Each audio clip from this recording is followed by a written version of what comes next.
I was a really impatient, sort of angry adult. I fractured my C2, C4, C6 in my neck. I tore my scalp off. It wasn't skateboarding, I fell off my car in the mountains. I was 5.5 months to recover. A few months after that, I'm back at work. Everything has returned to normal, and I found myself thinking, like, did I just survive that?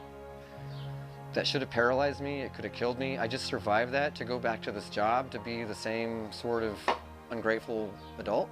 And a lot of sort of soul searching after that too, which I guess helped put the whole thing together in that moment. Like, I was reflecting on my own past more, and maybe not being angry about it, but trying to appreciate the difference it made in me. But it was probably a full couple of years before this started, after my broken neck. I run a small nonprofit called Fresno Skateboard Salvage. Fresno Skateboard Salvage is basically a group of older skaters trying to help young kids get involved in skateboarding. It may be out of reach for some kids, so we just offer it for free. Seeing young kids show up at parks not prepared, not with a helmet, or on really horrible skateboards. The other side of that is I was that kid. My mom couldn't afford this equipment, and I remember being the kid who really wanted to skate, who loved it more than any. I identified with it. It helped carry me through a moment in time where I don't know what else would have, and I feel like I owed skateboarding something for changing my life.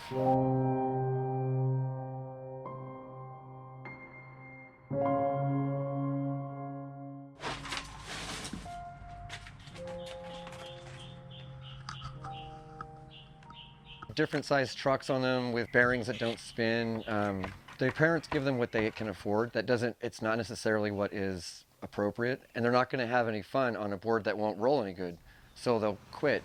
And what else is left out there? When you're in the streets, you're open to a lot more opportunities that could lead to bad things. I just felt like somebody should help bridge that gap, get them in the park safely. And little by little, the idea grew, and 800 plus kids later, it's pretty amazing. The one that's always the best is when you have boards in your car and you're skating with your friends, and there's that kid who shows up on a bad board and asks, would you like a different one? And offer them an amazing board. I've been like hugged, they have cried, I have, it's just like, it's powerful.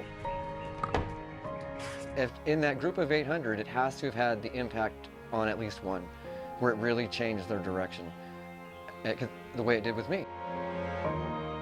I've cried a lot.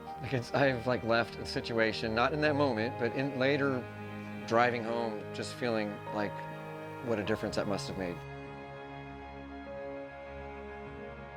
How we make money with this project is taking old boards and having artists convert them.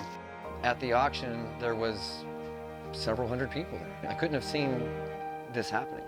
But it all starts with the broken used board. That becomes art or furniture. That becomes revenue that we use exclusively on skateboard equipment, new skateboard equipment. I had a terrible deck that I had found by a garbage can. All in all, had a really terrible setup, and I did not have money to go out and buy one. I can't even describe to this day how ecstatic, how elated I felt when I got given a board. It made me really happy knowing that people actually do care about everyone. Working this project has shown me a different side of life. I know it's just a skateboard, but it might be just a skateboard to one kid, and to that very next kid, it's going to be a life-changing moment and a new passion that might last as long as it has for me. I hope they have fun.